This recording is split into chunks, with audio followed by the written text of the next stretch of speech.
മിനിറ്റേ ഉള്ളൂ. ഇൻഷാ അല്ലാഹ് നാളെ പുതിയ പാഠം എടുക്കാം. ഇന്നിപ്പോൾ പുതിയ പാഠം എടുക്കും. ബിസ്മില്ലാഹിർ റഹ്മാനിർ റഹീം. عن أبي هريرة رضي الله عنه أن رسول الله صلى الله عليه وسلم قال إذا مات الإنسان انقطع عنه عمله إلا من ثلاثة إلا من صدقة جارية أو علم ينتفع به أو ولد صالح يدعو له رواه مسلم. നിങ്ങളൊന്ന് മനസ്സിരുത്തി ആലോചിച്ച് നോക്കൂ. ഒരു വ്യക്തി മരണപ്പെട്ടു. അദ്ദേഹം ആ 6 അടി കബറിനുള്ളിൽ, ആ ഇരുട്ട് കൂടാരത്തിനുള്ളിൽ ഒറ്റയ്ക്ക് കിടക്കുമ്പോൾ അദ്ദേഹം ദുനിയാവിൽ വെച്ച് ചെയ്ത അമലുകളുടെ പ്രതിഫലം അദ്ദേഹത്തിന്റെ കബറിൽ അദ്ദേഹത്തിന് ഒരു കൂട്ടായി വരികയാണെങ്കിൽ അദ്ദേഹത്തിന് എന്തുമാത്രം സന്തോഷം ഉണ്ടായിരിക്കും. അതുപോലെ നമ്മൾ മരിച്ച് നമ്മുടെ കബറിൽ കിടക്കുമ്പോൾ നമ്മൾ ദുനിയാവിൽ വെച്ച് ചെയ്ത അമലുകളുടെ പ്രതിഫലം നമ്മുടെ കബറിൽ ഒരു കൂട്ടായി വരും. അങ്ങനെ മരണശേഷവും അമലുകളുടെ പ്രതിഫലം കിട്ടുന്നതുമായി ബന്ധപ്പെട്ട് ആദരവായ റസൂലുള്ളാഹി സ്വല്ലല്ലാഹു അലൈഹി വസല്ലം അരുളിയ ഒരു പ്രധാനപ്പെട്ട ഹദീസാണിത്. മരണമെന്നുള്ളത് എല്ലാ മനുഷ്യർക്കും ഉറപ്പായ കാര്യമാണ്. എത്ര വലിയ മനുഷ്യനാണെന്ന് പറഞ്ഞാലും അവനെ മരണം പിടികൂടുക തന്നെ ചെയ്യും. അതുപോലെ എല്ലാ മനുഷ്യർക്കും ഭയമുള്ള കാര്യവുമാണ് മരണം. ഒരു വ്യക്തി ഈ ദുനിയാവിൽ സൽക്കർമ്മങ്ങളൊക്കെ ചെയ്ത് ജീവിച്ചാൽ അവന്റെ മരണം നല്ല രീതിയിലായിരിക്കും. ഇനി ഒരു വ്യക്തി ഈ ദുനിയാവിൽ മോശമായാണ് ജീവിക്കുന്നതെങ്കിൽ അതുപോലെ അവന്റെ മരണവും മോശമായിരിക്കും. എന്നാൽ ഈ അമലുകളൊക്കെ ചെയ്ത് പ്രതിഫലം കരസ്ഥമാക്കുക എന്നുള്ളത് ഈ ദുനിയാവിലാണ്. അവന്റെ മരണത്തോടു കൂടി അമലുകൾ ചെയ്ത് പ്രതിഫലം കരസ്ഥമാക്കാനുള്ള അവസരം നഷ്ടപ്പെട്ടു പോകും. എന്നാൽ ആദരവായ റസൂലുള്ളാഹി സ്വല്ലല്ലാഹു അലൈഹി വസല്ലമ ഈ ഹദീസിലൂടെ 3 കാര്യങ്ങൾ നമുക്ക് പഠിപ്പിച്ചു തരുന്നു. എത്ര കാര്യങ്ങൾ? 3 കാര്യങ്ങൾ. അത് നമ്മുടെ ജീവിതത്തിൽ ചെയ്യുന്നതിലൂടെ മരണശേഷവും അതിന്റെ പ്രതിഫലം നമ്മുടെ കബറിലേക്ക് വന്നുകൊണ്ടിരിക്കും. നമുക്ക് ആ ഹദീസിന്റെ അർത്ഥം നോക്കാം. عن أبي هريرة رضي الله عنه أبو هريرة رضي الله عنه നിവേദനം أن رسول الله صلى الله عليه وسلم قال ആദരവായ റസൂലുള്ളാഹി സ്വല്ലല്ലാഹു അലൈഹി വസല്ലം അരുളി ഇദാ മാത്തൽ ഇൻസാനു ഒരു വ്യക്തി മരണപ്പെട്ടാൽ ഇൻഖതഅ അൻഹു അമലുഹു അവന്റെ അമലുകൾ മുറിഞ്ഞു പോകും. ഇല്ലാ മിൻ തലാസ 3 കാര്യങ്ങൾ ഒഴികെ. ഇല്ലാ മിൻ സദഖത്തിൻ ജാരിയ ജാരിയായ സദഖ ഒഴികെ. ഔ ഇൽമിൻ യുൻതഫഉ ബിഹി അവന് പ്രയോജനപ്രദമായ അറിവൊഴികെ. ഔ വലദിൻ സാലിഹിൻ യദ്ഉ ലഹു അവന് വേണ്ടി ദുആ ചെയ്യുന്ന സാലിഹായ സന്താനം ഒഴികെ. ഈ ഹദീസ് മുസ്ലിം റഹിമഹുല്ലാഹ് റിപ്പോർട്ട് ചെയ്യുന്നതാണ്. തിർമിദിയിൽ ഇതേ ഹദീസ് തന്നെ വരുന്നുണ്ട്. പക്ഷെ അതിൽ ലഫ്ദിൽ 2 വ്യത്യാസങ്ങളുണ്ട്. അതിൽ ഇൻഖതാ അമലുഹു എന്ന, ഇതിൽ ഇൻഖതാ അൻഹു അമലുഹു എന്ന. അതുപോലെ ഇല്ലാമിൻ സലാസ ഇല്ലാമിൻ സദഖത്തിൻ ജാരിയ. പക്ഷെ അതില് ഇല്ലാമിൻ സലാസ സദഖത്തിൻ ജാരിയ ബദലായിട്ടാണ്.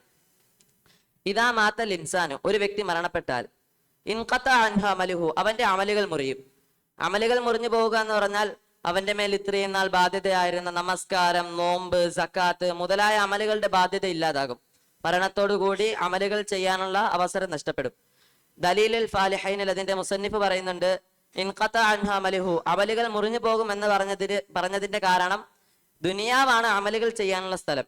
ബർസഖ് എന്നുള്ളത് പ്രതിഫലങ്ങളുടെ സ്ഥലമാണ്, അമലുകൾ ചെയ്യാനുള്ള സ്ഥലമല്ല. ഇല്ലാമിൻ സലാസ 3 കാര്യങ്ങൾ ഒഴികെ. അഥവാ 3 കാര്യങ്ങളുടെ പ്രതിഫലം അവന്റെ മരണശേഷവും അവന്റെ കബറിലേക്ക് വന്നുകൊണ്ടേയിരിക്കും. ഇല്ലാമിൻ സദഖത്തിൻ ജാരിയ അഥവാ ജാരിയായ സദഖ. ജാരിയായ സദഖ ഒരു ഉദാഹരണം, ഇപ്പൊ ഞാൻ മുസമ്മിലിന് ഒരു ബിരിയാണി വാങ്ങിച്ചു. ആ ബിരിയാണി തിന്നു കഴിഞ്ഞാൽ ആ ബിരിയാണി അവിടെ തീർന്നു. പക്ഷെ അത് നിലനിൽക്കുന്ന സദഖയാണ് അല്ല. പക്ഷെ അതിന്റെ പ്രതിഫലം എനിക്ക് കിട്ടും. എന്നാൽ ഞാനൊരു മരം നട്ട് അതെന്ന് ഒരാളെ നിൽക്കുന്നോ അതിൽ നിന്ന് ആരൊക്കെ പ്രതിഫലം എടുക്കുന്നോ അതിന്റെയൊക്കെ പ്രതിഫലം എന്റെ മരണശേഷം എന്റെ കബറിലേക്ക് വന്നുകൊണ്ടേയിരിക്കും. ഇത് 2 രീതിയിലാണ്. ഒന്ന്, സൃഷ്ടികളെ സൃഷ്ടാവുമായി ബന്ധിപ്പിക്കുന്ന കാര്യങ്ങൾ സദഖ ചെയ്യുക. ഉദാഹരണത്തിന് ഞാനൊരു മസ്ജിദ് നിർമ്മിച്ചു. അവിടെ ധാരാളം ആളുകൾ വന്ന് നമസ്കരിച്ചു, ഇഅ്തികാഫിരുന്നു, ഖുർആൻ ഓതി. അപ്പോൾ അതൊക്കെ സൃഷ്ടികളെ സൃഷ്ടാവുമായി ബന്ധിപ്പിക്കുന്ന കാര്യങ്ങളാണ്.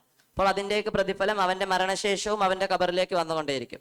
2ാമത്തെ ആശയം, സൃഷ്ടികൾക്ക് പ്രയോജനപ്രദമായ കാര്യങ്ങൾ സദഖ ചെയ്യുക. ഉദാഹരണത്തിന് ഒരു ഉദാഹരണം പറഞ്ഞേ. മരം, കിണറ്. മരത്തിൽ ധാരാളം കായ്കളുണ്ടായി, അതിൽ നിന്ന് പക്ഷികളും മനുഷ്യരൊക്കെ തിന്നു. അതിന്റെ ചൂട്ടിൽ ധാരാളം ആളുകൾ തണല് കൊണ്ടു. കിണറ്റിൽ നിന്ന് ധാരാളം ആളുകൾ വെള്ളം കോരി കുടിച്ചു, കൃഷികൾ നനച്ചു. അപ്പോൾ അതൊക്കെ സൃഷ്ടികൾക്ക് പ്രയോജനമുള്ള കാര്യങ്ങളാണ്.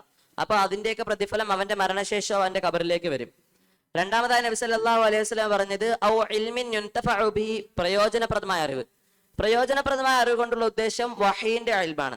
ഇതിനും 2 ആശയങ്ങളുണ്ട്. ഒന്ന്, അവൻ പഠിച്ചൊരു ആലിമായി, അവൻ ധാരാളം മുത്തഅല്ലിമീങ്ങളെ പഠിപ്പിച്ചു.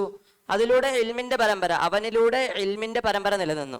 ഉദാഹരണത്തിന് ഞാനിപ്പോ നിങ്ങൾക്ക് ഈ ഹദീസ് പഠിപ്പിച്ചു തന്നു. അപ്പോൾ ഇതിന്റെ പ്രതിഫലം എന്റെ ഉസ്താദിന്റെ അടുക്കൽ പോകും. ആ ഉസ്താദ് എനിക്ക് പഠിപ്പിച്ചു തന്നു. അപ്പൊ അതിന്റെ പ്രതിഫലം ആ ഉസ്താദിന്റെ ഉസ്താദിന് പോകും. ചുരുക്കി പറഞ്ഞ നബി സല്ലല്ലാഹു അലൈഹി വസല്ലം മുതൽ ഇതുവരെയുള്ള എല്ലാ മഹത്തുക്കളുടെയും ഖബറിലേക്ക് നമ്മൾ ഈ പഠിച്ചുകൊണ്ടിരിക്കുന്ന ഹദീസിന്റെ പ്രതിഫലം പൊയ്ക്കൊണ്ടിരിക്കുകയാണ്. ഇത് രണ്ടാമത്തെ ആശയം, അവന് ആലിമാകാനോ ഹാഫിള് ആകാനോ ഒന്നും സാധിച്ചില്ല. പക്ഷേ അവൻ മുത്തഅല്ലിമീങ്ങളെ സ്നേഹിക്കുകയും അവർക്ക് വേണ്ട സഹായങ്ങൾ ചെയ്തു കൊടുക്കുകയും അങ്ങനെ അവന്റെ ചിലവിൽ ധാരാളം ആളുകൾ ഹാഫിളാവുകയും ആലിമാവുകയും ഒക്കെ ചെയ്തു. അപ്പോൾ അവന്റെ മരണശേഷവും അവരുടെ ഹിഫ്ളിന്റെയും അവരുടെ കിതാബത്തിന്റെയും ഒക്കെ പ്രതിഫലം അവന്റെ ഖബറിലേക്ക് വന്നുകൊണ്ടേയിരിക്കും. മൂന്നാമതായി നബി സല്ലല്ലാഹു അലൈഹി വസല്ലം പറഞ്ഞത് ഔ വലദിൻ സാലിഹിൻ യദ്ഉ ലഹു, അവന് വേണ്ടി ദുആ ചെയ്യുന്ന സാലിഹായ സന്താനം. അള്ളാഹു നമുക്ക് നൽകിയ സന്താനങ്ങളെ സാലിഹായി വളർത്തുക എന്നുള്ളത് തന്നെ എന്താണ്? ഒരു ജാരിയായ സദഖയാണ്. അപ്പോൾ അവർ ചെയ്യുന്ന ദുആകളുടെയും അവർ ചെയ്യുന്ന അമലുകളുടെയൊക്കെ പ്രതിഫലം നമ്മുടെ മരണശേഷവും നമ്മുടെ ഖബറിലേക്ക് വരും. ഷെയ്ഖുൽ ഹദീസ് സക്കരിയ റഹ്മത്തുള്ളാഹി ഒരു സംഭവം ഫളായിലുൽ സദഖാത്തിൽ പറയുന്നുണ്ട്. ഒരു വ്യക്തി മരണപ്പെട്ടു.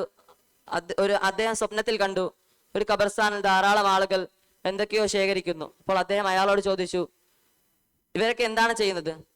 അപ്പോൾ അദ്ദേഹം പറഞ്ഞു, ഇവരൊക്കെ ഈ ഖബറാളുകൾക്ക് വേണ്ടി ചെയ്ത സദഖകളുടെയും ദുആകളുടെയും ഒക്കെ ബറക്കത്ത് ശേഖരിക്കുകയാണ്. അപ്പോൾ അവിടെ ഒരു വ്യക്തി ചുമ്മാ നിൽക്കുന്നു. അപ്പോൾ അദ്ദേഹം അയാളോട് ചോദിച്ചു, താങ്കൾ എന്താ ഇതൊന്നും ശേഖരിക്കാതെ വെറുതെ നിൽക്കുന്നത്? അപ്പോൾ അദ്ദേഹം പറഞ്ഞു, എനിക്കൊരു ഹൽവ കച്ചവടക്കാരനായ മകനുണ്ട്. അവൻ എല്ലാ ദിവസവും എനിക്ക് വേണ്ടി ഖുർആൻ ഓതി സദഖ ചെയ്യും. അത് തന്നെ എനിക്ക് മതിയായതാണ്. എല്ലാവർക്കും ഈ ഹദീസ് മനസ്സിലായ? അള്ളാഹു നമുക്കും ഈ അമലുകളൊക്കെ ചെയ്യാനും മരണശേഷം ഇതിന്റെ പ്രതിഫലം കരസ്ഥമാക്കുന്നവരിൽ ഉൾപ്പെടുവാനും തൗഫീഖ് നൽകട്ടെ. നാളെ പാഠം പഠിച്ചുകൊണ്ടിരിക്കും കേട്ടോ. ഇന്നത്തെയും പാഠം എല്ലാവരെയും കൊണ്ട് വായിപ്പിക്കും ഇൻഷാ അല്ലാഹ്. അസ്സലാമു അലൈക്കും വറഹ്മത്തുള്ളാഹി.